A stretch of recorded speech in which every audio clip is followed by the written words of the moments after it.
didn't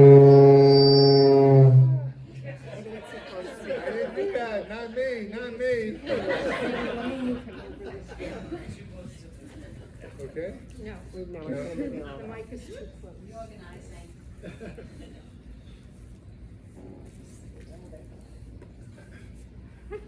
That's it. After that, you yell. Let's see. Yeah, you have to know I have a prepared little thing I wanted to say, but I realized there's nothing I can say, absolutely nothing, that can convey to you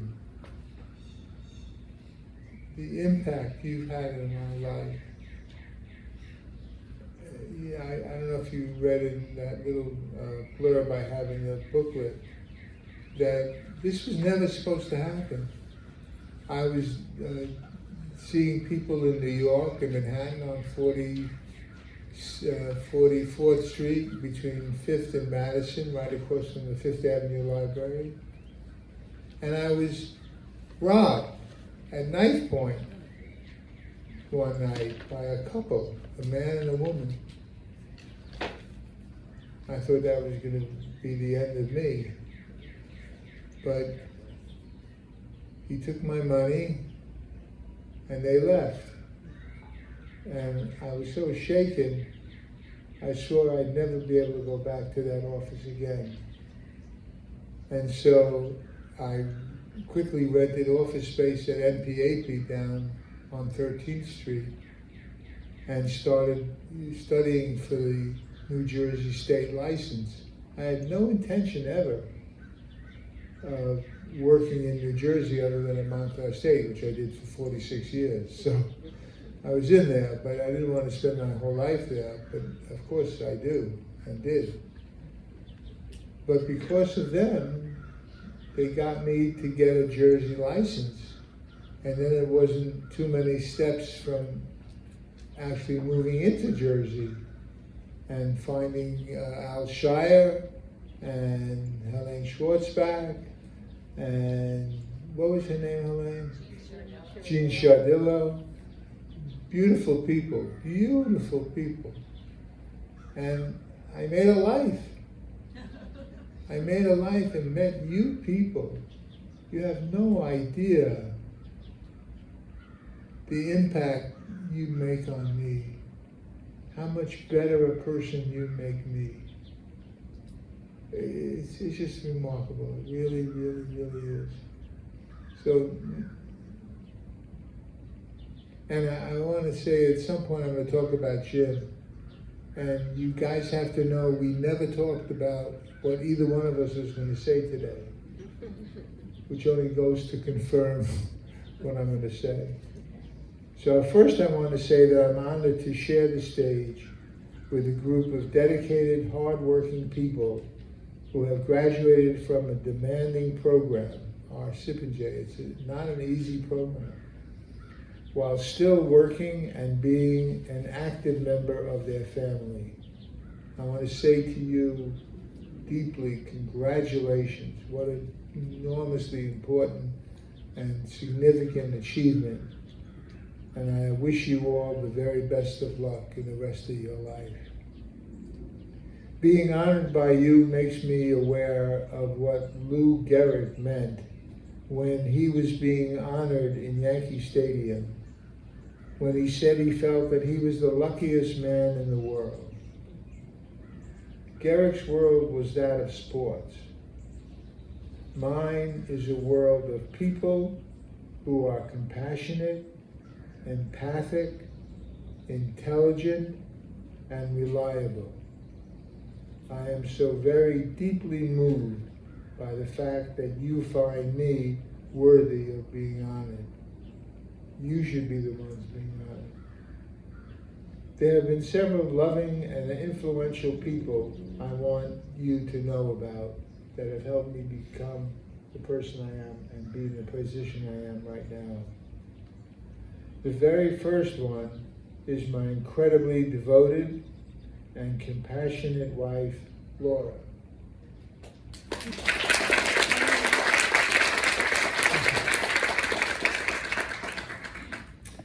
She was the first person to provide me with the experience of being loved for the person as I truly was. Through beautiful highs, like the birth of our daughters,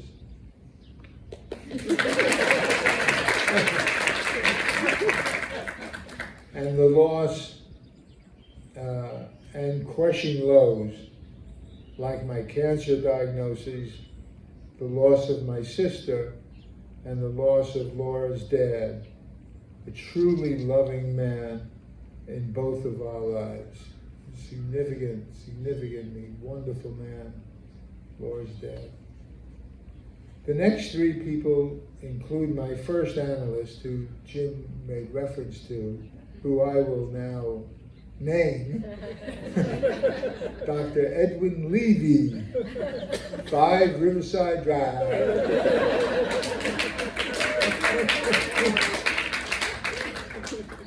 Over the course of many, many years, actually decades, Dr. Levy provided me with the opportunity to confront and integrate very, very strong feelings towards my parents.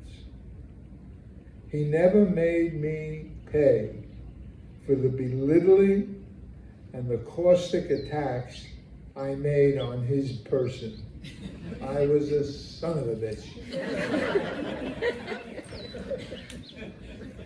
Based on the path I was headed in at that time, had I not seen Ed, I would never have reached the position I now hold. The next person is my current analyst. Get the trend? Dr. Bob Mollinger. He is helping me to navigate significant loss I have had over these past several years, especially the impact of my cancers and several personal losses. The third person in this group is my very, very dear friend. You know him as Jim Garofalo. It was enlightening to work with him as we crafted our ideas into a viable organization, soon to become Sip and J. I felt like we seamlessly merged our ideas in an environment of mutual respect and compassion. He remains today and will be forever one of my most treasured friends. And as we both say to each other sometimes, we really are brothers from another mother. And we are, and he made that same comment, not even knowing I was. The next group of people are my beautiful daughters. There are no more precious offspring one could want. Trust me, I'm not just saying, I know it sounds like that, but it's really gosh darn true. They are, from oldest to youngest, Rachel, who unfortunately couldn't be here today because she's in a plane flying home from spending a week with her family in Paris. It's hard to compete with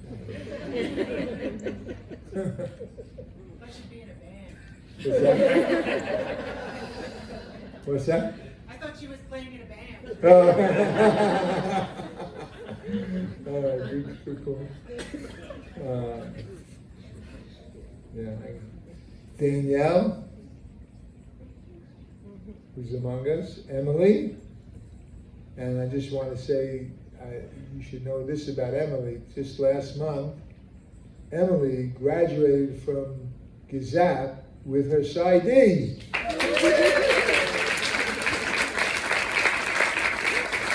The world has yet another Dr. Baden.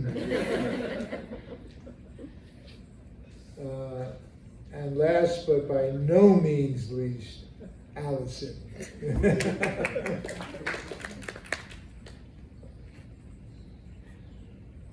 burden you with my delicious 4 grandchildren. I got kids coming out of my ears.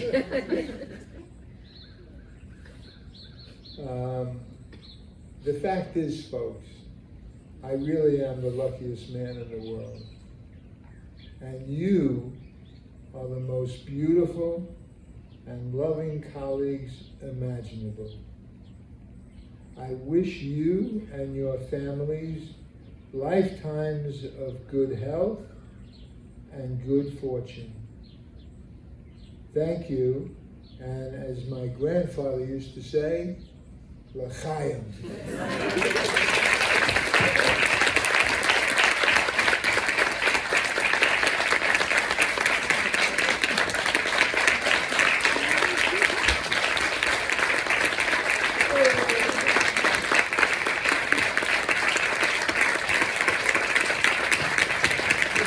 Let's go.